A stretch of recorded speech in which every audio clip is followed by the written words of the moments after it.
So, first thing I want to show y'all is, how many of you work with a limited palette? Okay, she does. So, one of the drawbacks of a limited, not really a drawback, but one of the things that I find that's an issue is black. So, I was always taught that you should never paint with black. So, you should, well, I mean, not like Mars black or Ivory black, something out of the tube. So I'm going to show you a few things that I did a few days ago just to demonstrate. So this is black out of the tube. Why do I own it? Because I paint some of the edges of my paintings now that I've started framing my own stuff, which I'm going to show y'all. And so I've put some white in it to tint it, and you can see how flat that looks. Now this is a gray scale that I mixed with lavenders, adding some yellow. So you can see how much richer that is, okay? A lot richer gray. Now, but that's not the point. The point is this down here. So I'm going to walk around and show you. This black was mixed with burnt umber and phthalo blue. Pretty black, right? Mm-hmm. But the problem is you add white to it. Okay. That's burnt umber, phthalo blue. Yeah. You get green. So if you're going to mix see, I do all these painstaking things because I was taught it's important to do these painstaking things. So a long time ago with acrylics, I made my color wheel, okay? And I added black on the outside and I added white on the inside. Well, a year or two ago, I was like, I'm going to paint with a limited palette, and I tried to do this. And what do you think happened to my colors when I added this? It greened it all out, right? So it's a problem. It can be a problem, an unexpected problem that you run into while you paint. Now, this is the phthalo blue and burnt umber black. This black, this is alizarin crimson and phthalo green. Okay? Alizarin crimson and phthalo green. Okay? Nice and black. It's a beautiful black. It's one of my favorites. It really is beautiful. It's a beautiful black. Now, with white, what happens to it? It's still a cool black, and it leans toward green, doesn't it? So still a problem. So I was having these issues, and then there's an artist friend of mine in Florida. She says, "Have you ever tried the color of nothing?" And I said, "What is that?" And she said, "It's a dark neutral." I said, "Okay." And so she said, "You mix raw umber," which you have the recipe. This is actually from her. She sent this to me, and I asked her if I could share it with y'all. She says, yeah. She teaches, I forgot what university she teaches at, but this is an excellent thing. Because all of these mixtures are made with transparent pigment, transparent oil paints. Because I glaze a lot, so I paint with transparent paint. This is also a transparent black, okay? But if you think about it, how many times have you come across a transparent black that when you put white in it is very close to what you get here, but it's really not. It's a much richer, neutral black. Transparent black with raw umber. I'm sorry. Y'all tell me if I do that. Okay? And then adding white. Very close. Okay. So that's transparent black with the umber. Raw umber and ultramarine violet. Okay. Ultramarine violet, which is that mixture there. Okay, so she said, yeah, this is what I tell all my students to use because I have them do value studies. I said, oh, okay, well, that's kind of cool. She said, you should always use this mixture. Now, of course, everybody has their own opinions about things. I hate whenever artists use the word always because rules are meant to be broken. However, she made a good point because I've tried to paint white objects before using my limited palette and they just didn't quite look right. So she said, try to do a value study using this mixture. And the reason I brought this painting back is because this was my value study. This is the color of nothing, titanium white. Now, the only reason I'm showing you this is so you can see these colors, how they're mixed, and how you get a natural white, and it does not look flat like you would get with black out of the tube. Okay? I decided to glaze the cotton and stuff in color, because I said I don't want it to be just black and white, I want to add color to it. So that's what I did. But I didn't touch the pot. Okay? So the pot is white. Pardon me? The pot is painted. It's the white. It's not glazed. It's just the the, white it's just, under. Okay. yeah. Now you'll see in the handout, which you have one over there, where you were sitting. If I were to glaze and make a thin, transparent glaze of either of these, it's obviously going to affect the chroma or hue of the object that you're seeing. So if you have a yellow object, both of these are going to green it out, and it's not going to look natural. Same thing with a red. It's going to end up looking weird for whatever reason. But if you glaze with this, whatever color is underneath is going to look like it's just been darkened, like it's truly in shadow. Okay? So are y'all familiar with the term local color of an object? So local color would be like this. Local color is black. So local color is whatever the object's true color is without influence of highlight or shadow. Okay? So what you're trying to do is take local color, if you paint like this, and you're darkening the shadows in, so you still see the color underneath. Does that make sense? Okay. Yeah, I always want to know how to do that. Well, this is one way. I can't tell you how many times I'll finish a painting and I'll look at a particular spot and I'm like, you know, that shade is not dark enough. And before, I would have to try to remember, how did I come up with that color with my limited palette, remix it a shade or two darker, go back and fix it that way. But now with this, I can just mix this color, go in and glaze in until it's as dark as I need, and I've got the underlying color underneath that's still not affected by the outer glaze layer. That's why it's the color of nothing. It's a dark neutral. It's a cool thing. Okay, so, another studio life hack.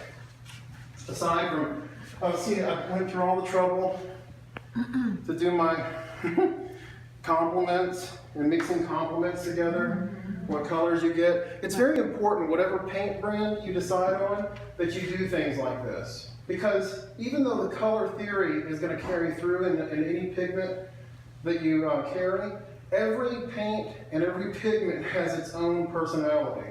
So like phthalo blue is an extremely powerful pigment and you use very little of it, versus something like alizarin crimson that you typically have to add more of. So it's important that you make things like this so you can start understanding the personalities of the colors you use. Another studio hack. So, how many of you have big, beautiful windows that allow daylight in and you can paint in the perfect light? I don't. Unless I go outside, which no, not happening. I don't like my air conditioning. So, this is something I learned. I have balanced lighting in my studio. So whatever I'm going to paint, I have a bulb. So like in my shadow box, I have a bulb like this at my light source down. And then I have the same light source, the same bulb over my easel down. And I have all my other lights off. So my palette's illuminated by the same temperature of light. How many of you painted a painting and brought it outside and it looks weird? That's why. Because the temperature of your light was not daylight. So if y'all want, I can pass this around. These are the bulbs that you want. You recognize this. I know Sheila and April saw this. Masonite board. Typically they sell these in 5-packs. They're really cheap. It's not primed. What do you think I use this for? Yeah, once I'm finished with what I'm using it for now, I can prime this at any time and paint on it. What I'm using it for now is see, I've grown, I've evolved since I last talked to you. I used to pay $15 to $20 for a pad like this, okay?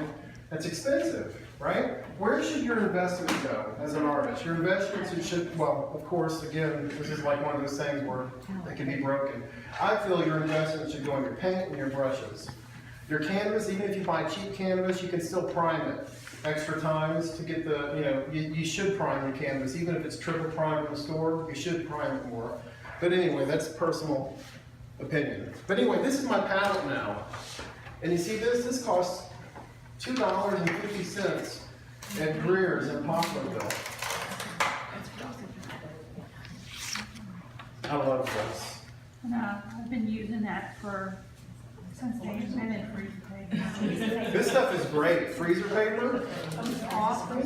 Yeah, freezer paper. This is my palette paper now. You have to get one that's got the gloss on one side of it. Yeah, you use the wax side, and then boom. And I usually have tape. I use painter's tape to tape it down. And then now I've got my palette. I don't have to spend all my money. Now granted, it's not gray, but honestly for glazing, it's fine because with a white background, I can see how saturated my glazes are, right? Yeah. So it's okay. So here's my ultramarine violet, and here's my raw umber. Now you notice a lot more of the ultramarine violet's gone than the raw umber. You know why? This is a transparent pigment. This is semi-transparent. So an opaque pigment is always going to overpower your transparent. So what do? You always squeeze this out first, okay? So you squeeze it. Now, if you know this already, some people, I realize they're all levels here, so I'm not trying to talk down or anything, but I think this is stuff that I had to learn the hard way. So, however much you want, I know I squeezed out a generous amount there, but I'm going to show you why.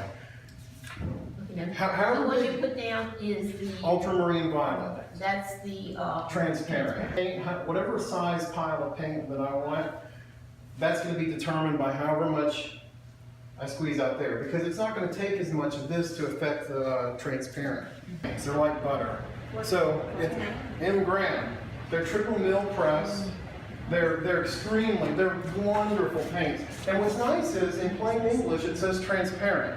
There's not these Egyptian hieroglyphs on the back that I have to go to a chart to look up. spell is M gram. M gram. M the initial and gram, like a graham cracker. So, if you paint the way that I do, not everybody does it. A lot of people do some mixing on the canvas. There's nothing wrong with that. But if I do it in my hands, I end up mixing mud because I just can't do it. So I'm a slave to my palette. I do a lot of work here and very little work. The application of paint is like probably about 15%. The rest of it is work on here. So I'm going to take about half of that, maybe a little bit more, and I'm going to start mixing. And I want to show y'all, this is a tricky thing to mix, okay? Even though you'll have, watch this, I hope I didn't do it right the first time. No, I'm going to show you. Okay, no, I didn't, okay. So you can see this doesn't look, I'm going to show you all this. This is another reason why I love the white paper, okay? Now see, this is all we're doing is I'm just moving it and smashing it. So look in the white, where the paint's not thick, you can see there's still a purplish hinge. Hinge to it, you see? It's still cool. When you try to mix this the first time, it's not uncommon. Don't be discouraged if you end up either slightly brown or slightly purple. Okay? Still cool. Still cool. So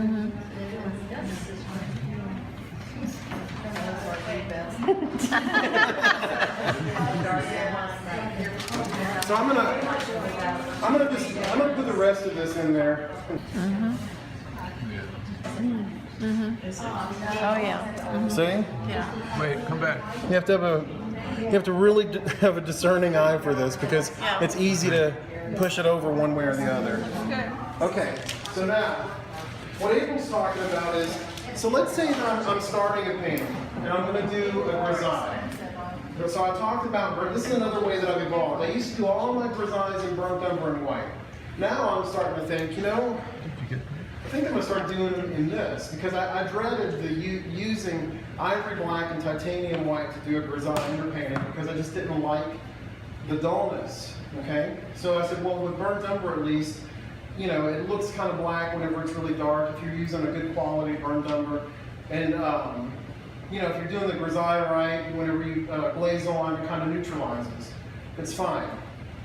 I love this because you don't have any color influence except for what you're glazing on top with. Okay? So what she's talking about is I mixed the value scale, all 9 values. She watched me, I was painting out in Bay St. Louis, and that's the first, I spent like 45 minutes?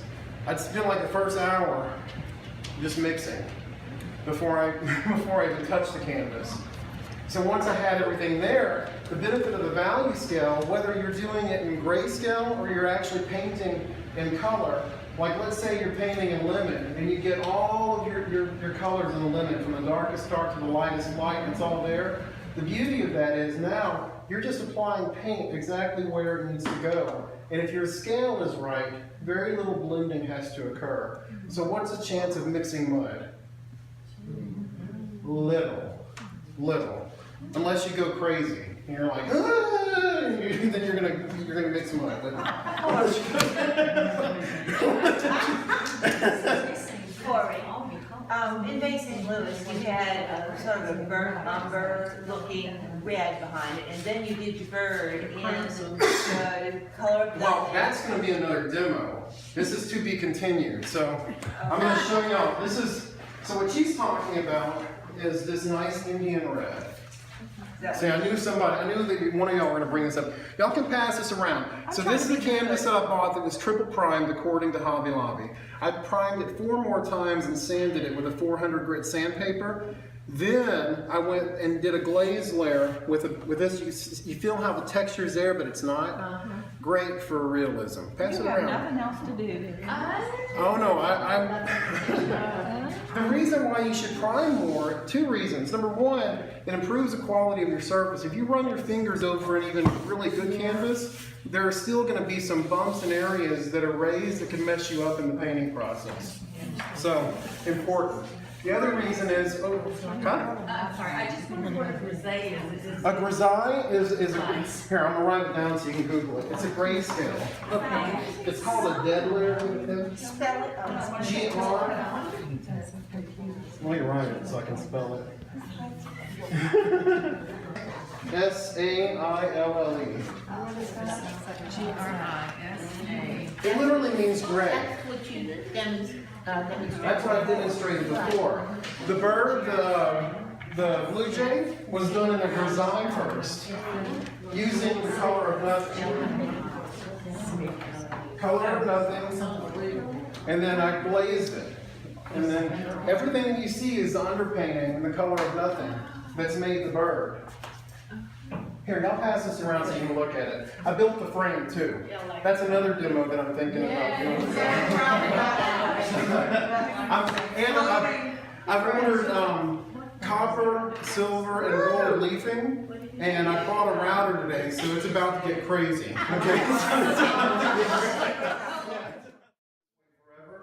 You should try to execute at least 3 or 4 value studies, and glaze them if you want to. But what you're trying to do is see how much volume and form you can get out of the grayscale. How much can you squeeze out of that? So you didn't start with the green background? You started with, okay, that's. I glazed it. Okay. So the We green had that on is- Facebook, did you see it? It was all on Facebook, step by step, beautiful. Okay. I guess I didn't. So now On his page? I'm gonna make a glaze,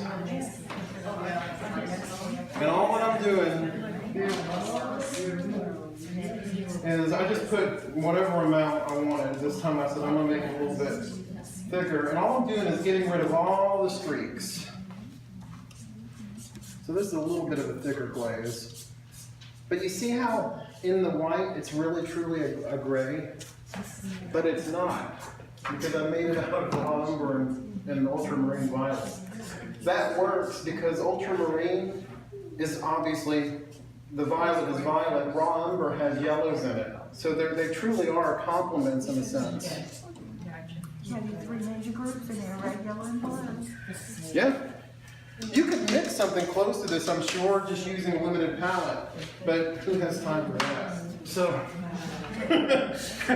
mixing black just with red, yellow, and blue can be very tedious.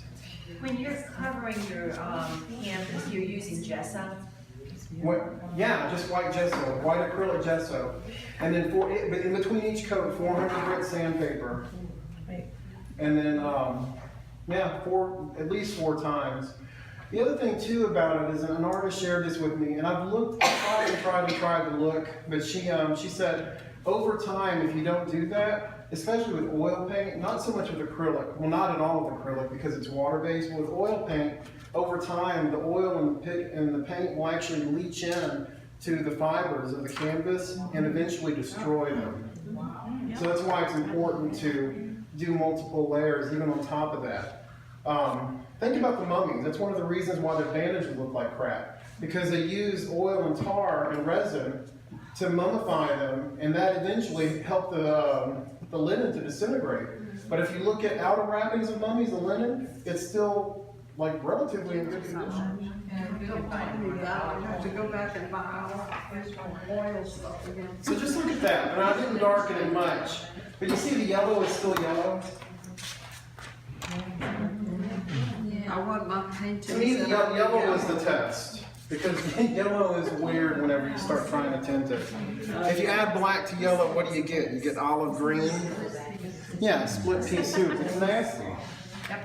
But see, this is not split pea soup. The chroma is not affected. I mean, I know that you can't really tell. If you could see me do it onto a form, actually I did. I'm going to show y'all this. Okay? All of these dark areas here and in here, I glazed with the color of nothing.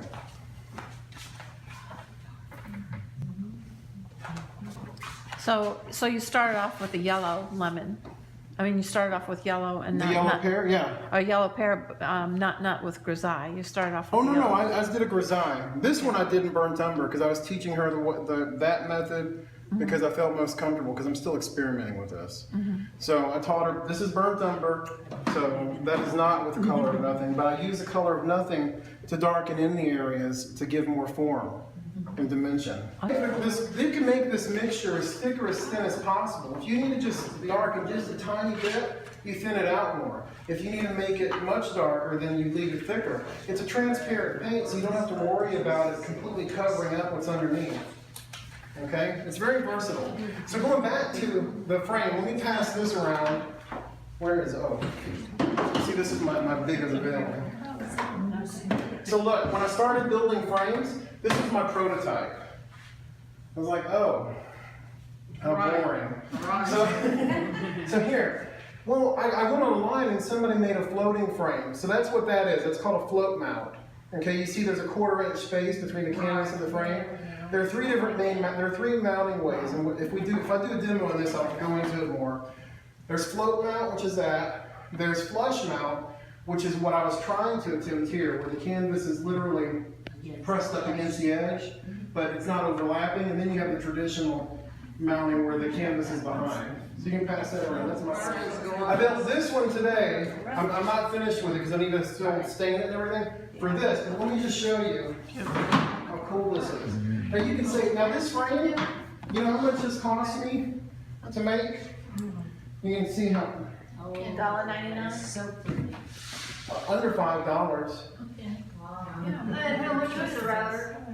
Oh, well, I didn't use a router on this. I didn't use a router. I had the hacksaw, a chop saw. Okay, let me see. But I mean, the chop saw is an expense, okay, granted. However, the first frame that I built paid for the chop saw. So you did buy? Number one, what did I use as my medium? I used liquid. Liquid is an alkyd resin, and what it does is it makes the paint dry in a day or two. And what it does when it dries, it actually plastinates the paint. So it doesn't turn it into plastic. When I mean plastinates it, when the paint dries, it's a flexible, firm film. So it's even more flexible than just regular dry oil paint. And the other thing I should mention about liquid is if you're going to use liquid at any stage in your painting process, you must use it in all. Even in your underpainting, you must have liquid in all. I can't stress that. If you don't do that, and you use regular undiluted oil paint without any liquid, and then you put liquid on top, you will get cracking. Oh, so you're saying all. All layers. Even if it's a little tiny bit, it has to be in all layers. If you don't do that, you're going to be very disappointed. Oh, my other hack. How long do you have to wait to varnish an oil painting? Sally? How long? 6, 8 months. 6 months? 6, 8 months. Yeah. 6, 8 months if you use the old-fashioned way. No. Do I have 6 or 8 months to wait? No. No, if you do a commission piece for someone and you say, oh, okay, well, how long does it take you to do the painting? 2 weeks. Well, when can I have it? In 8 months. Really? No. This is one of the reasons why for a while I switched to acrylic. This right here is the reason why I'm doing so much oil now. Is because once the paint is touch dry, you can apply this. It's a breathable, thin varnish, and it allows oil paint to cure underneath without cracking. It is not Damar. It's called Gamvar. I'll pass it around so you can see. Oh, let me show you something else. So this is, I'm going to introduce you to this now. Not this, but what I'm about to show you, I'm going to introduce it to you now as a setup for the next demo, which is not going to probably happen. We have next month, a few months, where we're using what she's talking about, the Indian red. What I've been doing is I'll do what's called a wipeout underpainting. Have y'all heard about that before? A wipeout painting? Y'all know what subtractive method is? What? Yes, she knows. So wipeout, subtractive method is just what it sounds like. Instead of adding paint, you're subtracting paint. So what I've been doing is, this is another tip from Diane Fraser. I have to give her credit. She's the one that shared the recipe. What I've been doing is I've been starting to sketch with vine charcoal. Okay?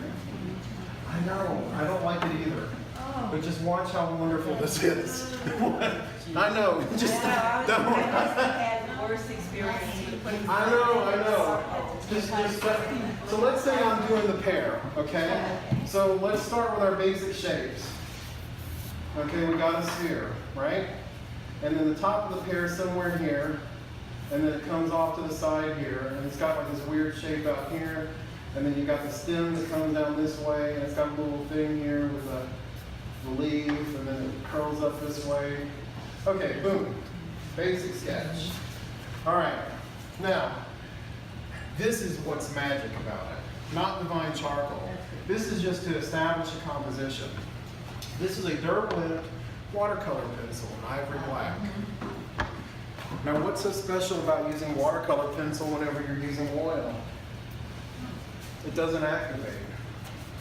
How many times have you drawn a drawing with graphite and halfway through your painting it's been rubbed out, it disappears, or it muddies your paint? That really burns me. I hate that. So let me just trace this. Okay, well, my question is, why didn't you just draw it with the Derwent? Because, I'm going to show you why. Okay. Let's say you're not happy with your composition. Watch how easy this goes away. Okay. Okay, just watch. I'm going to show, I knew that you were going to ask, somebody was going to ask that. Well, you know I'm gonna do it. So, remember how this looks. All I'm doing is reestablishing my composition, my lines. I'm coming in here and making my little modifications. Okay, oops, you made a mistake, now what?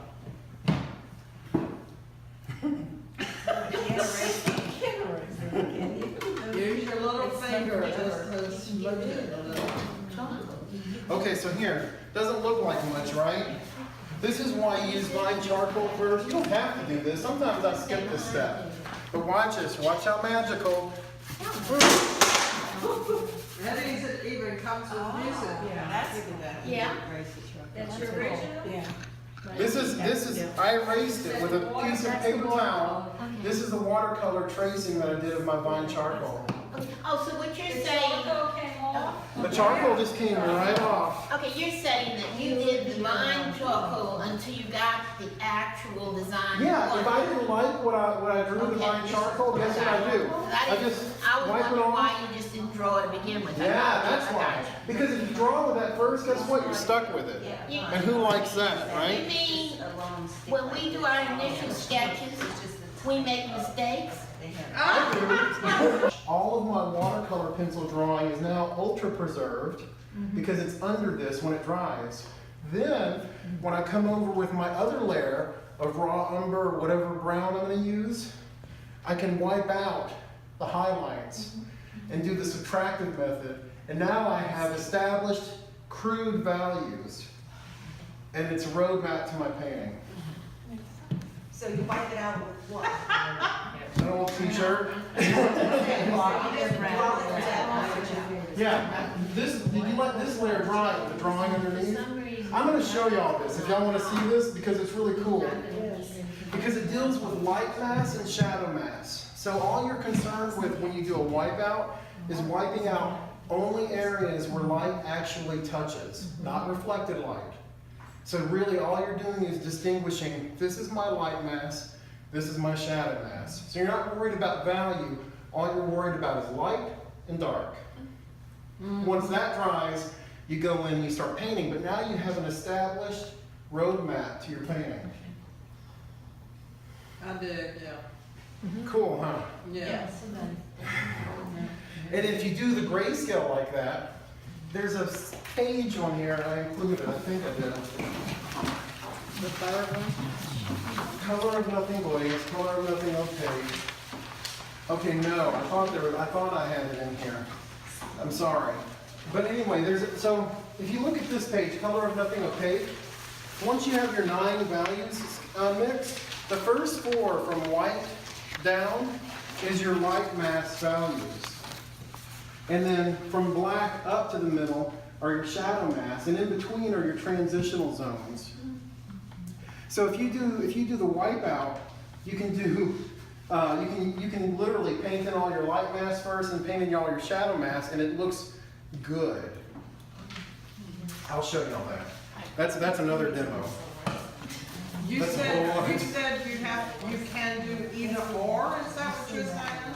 Either or what? You saying to start with the dark and go? You could start with dark I and work. always start dark. I do too. You could start dark and work to light. The reason why it's good, why do you think it's good to start dark? Because you get depth. Well, Shadows. you have to remember that every brush stroke, everything you do on the canvas is setting you up for your next move. But to me it is. So if you start dark, you're established, and you start in your darkest dark first, Yeah. you know that nothing else in that composition, if you've already recognized that that's the darkest spot, nothing else should be darker, right? Right.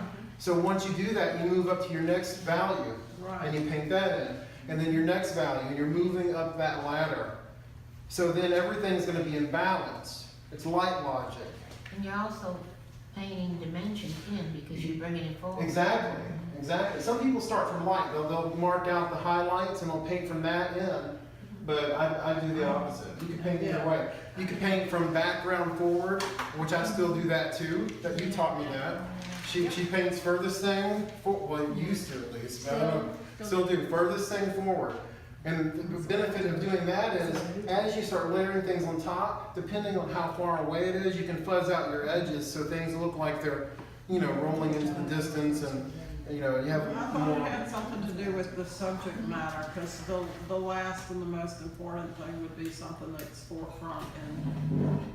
Well, yeah, it is important, but the reason that you start from a distance and you do your darks, it depends on what you're painting. So first off, if you're painting a landscape, everything that's furthest away from you is going to be lighter because you have atmospheric perspective. So you have atmosphere affecting all those colors. Yeah. If you're painting something like a still life, whatever is lightest is usually closest to you. It's just the opposite, if you think about that rule. Typically, that's the rule, typically. And of course, depending on what you're working from, it can change. And portraits too, probably. Yeah. But if you paint it in blocking your background first, and you start adding things in the foreground, you can paint into that background, and you can make that edge as crisp or as fuzzy as you want, depending on how far or how close that object is to you. So this is another demo. That's another demo. Any questions about the color of nothing? Any questions about the studio life hacks? Studio life hacks. Yeah, I mean like little tricks and secrets to save money and cut Oh, corners. no. Okay, that's, no. Not hacks, hacks. Watch it. So Corey, is that like the seventh, that we're up for 7 demos by you, is that correct? Up to what? 7 demos by you? Yeah, so I don't have to do mine from the next member. No. No, I really think everybody should do demos because the whole point, to me, the whole point of being a member of a league like this is you can gain inspiration and you can take other people's ideas and make them your own and transform your art and grow. So I don't want it to be the Corey show. I don't want it to be- We're enjoying it though. If you paint from life, you should paint life-size objects. So I usually am about 4 or 5 feet from whatever I paint. And I'll, like if I'm painting the cup, so I'll hold this out just to make sure I have everything in proportion, and I'll get the edges there. And then I'll come over, and then boom. So I'll take this side, and I'll make my marks, okay? And then I'll start connecting it with the divine charcoal. Cool. And then I have plots, you know, so I have what's called 2 golden lines. So in my shadow box, I have a line that's hanging down, that's weighted with fishing weights. And then I have another one I stretch across. And wherever my composition is on the canvas, I draw those 2 corresponding lines, and those are markers for me to measure from. That way everything is exactly the way I planned it in my composition. What is that thing called? A proportion divider. And another thing is, you have to make sure if you're painting in oil that you do not stand your brushes bristles up. Because the solvents and the stuff you clean the brushes with will go into the furrow of the brush and it will loosen that glue and ruin your brushes. Okay? So you could buy, which they're expensive, these metal things that the brushes hang upside down. And you know, I have a lot of brushes, so I have to buy a few of them. So instead, I just made this. I have another one I just made that looks really nice, but you know, pass that around. It's very That's simple. all kind The proportion of the bottom, $12.99 Amazon. Yeah, this one, it's this one. Yeah, that's what I It's got. this exact one. They're cheap, really cheap. I got it like 2 This weeks is ago, great and for- I'm having a blast. This is great for plein air. Okay.